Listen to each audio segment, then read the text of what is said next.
Hello, my name is Megan Mize. I am the Associate Director for ePortfolios and Digital Initiatives at Old Dominion University and the Center for High Impact Practices. And this is actually the second video I'm making on ePortfolios. In the previous video, I talked about why you might want an ePortfolio and the types of ePortfolios you can produce, first being the archival ePortfolio and the second being the showcase. And in this brief video, I just wanted to show you at least two possible options for creating a showcase portfolio, which is your public-facing narrative of yourself as both a learner and a professional. And what you see right here on the screen is actually a WordPress template that we've designed for students at Old Dominion University, and it's pretty basic. As you can see, we have a simple About Me page. You can rename that Home or Bio, a contact page. We've broken it down into academics, so a student could talk about their general education, their major, related courses, significant projects they've done during their time, so forth, to give employers an idea of the kind of work and the kind of skills they have. But also we know our students are incredibly busy with other kinds of activities, so we have an extracurricular tab with suggestions being things like community service and organizations that they've belonged to, and naturally a resume. And for those students graduating from an undergraduate program, this is a really nice beginning menu. This is kind of in line with what we might expect to see from someone at that stage.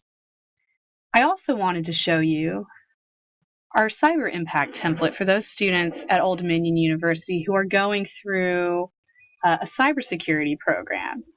And their tabs look a little different. They still have a home page, except now we've suggested that they include a resume page, a page distinctly about skills, work experience, awards and recognitions. And we've also broken it down to reflect the outcomes of the program. So there's a cybersecurity foundation's expectation, tech and society, law and ethics. If they did an internship, they'll want to record that. How do they apply the concepts learned in these classes? Sometimes they're asked to do a blog, or perhaps you run your own blog, and of course a contact page. So if someone should look you up online, they can reach out to you if they have questions or would like to open up a dialogue with you. And you'll notice that this particular template's really course-based, so yours would look potentially different. But between those two templates, with the focus on academics, extracurricular work, and then, of course, more targeted towards your expertise and how you develop that, you could create a really lovely showcase portfolio so long as you're putting in examples of your work and not just talking about it in a really abstract way. For instance, one thing we see in a lot of nascent ePortfolios is students saying, oh, I learned a lot from this experience, and here's a paper that shows that.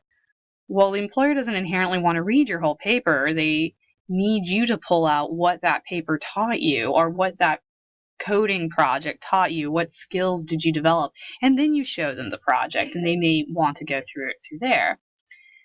Now, these templates are available to students who are at ODU, but you could certainly rebuild these pages, offered on these two examples, or add your own. These are just to kind of give you a concept of what a showcase portfolio could look like. You can rebuild them using WordPress.com. They do offer a free plan. You could certainly rebuild it using other platforms such as Google Sites, Squarespace, Weebly, all popular free platforms, although you can certainly pay to upgrade them. And the other example I'm going to show you is Wix, which for anyone who is a little more new to web building, a really lovely option. It's a drag and drop platform. Again, it's a free platform, so you can simply sign up and get started pretty easily. Wix has a ton of its own tutorials, and it has a support staff that you could work with. And it's comparable to Weebly in Google Sites. Now, I have pulled up my own examples. So once you've signed into Wix.com and created your own account, it'll give you the option to edit and create new websites. So here you can see, for instance, create new site. You can see I've created a couple demo sites, and when you're ready, you just select and edit the site that you would like to work in. And I've already pulled this up so that you don't have to watch it load, but this is, just a previous example of a site I started just throwing together in minutes. But you can move things around. As you can see, that's a simple drag and drop action. All the editing occurs on the page that people will see. And there's a whole lot of customizability. I can change this image. I can do all kinds of filtering, animation. I can link it. I can do just a ton, and that's just with an image. I have even more options when it comes to editing text. I can come in here and change colors, add effects, so on and so forth. It's a really intuitive, design-heavy platform. But another reason we like to advocate for this particular platform, for those looking for a free option, is that it also considers how your website will look on a mobile device, which is increasingly important as we know people are constantly looking at devices such as phones as a mode of looking up people's information. So for instance, right now it's on the desktop view, but if I were to hit the mobile view, it would show me what this website currently looks like on a phone. And I can edit in this space.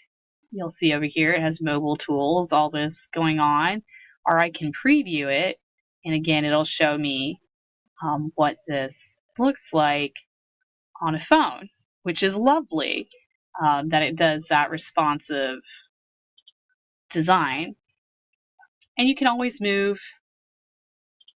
And one thing Wix just did was try to give me an automatic tutorial because they wanted me to know something. Wix is a really user-friendly platform, so if you're unfamiliar with it, but you can certainly build more pages. So from the examples I was just showing, you can add pages, honors, education, experience, about me, letters of recommendation. You can have a video of you talking. You can have audio of you talking, a gallery, depending on what your work is and what experience you have. If you are really savvy, you've been saving that material over time and dropping it into your archival portfolio so that when you get to the design point in making a public-facing website, you have the content that you can put in there and talk about it. So all that to say is that you do have options. Wix being certainly one very popular option. WordPress.com is another. It will start off looking like a blog, but you can very, very quickly transform it into a website by setting a static home page. And you can also look up examples of portfolios. If you type in ODU ePortfolio, for instance, we have our own ePortfolio gallery. You can see our EP assistants. You can see some student portfolios as well, and we're always adding to this. And if you click additional examples, you'll see a couple other universities that are working on it. There's certainly far more.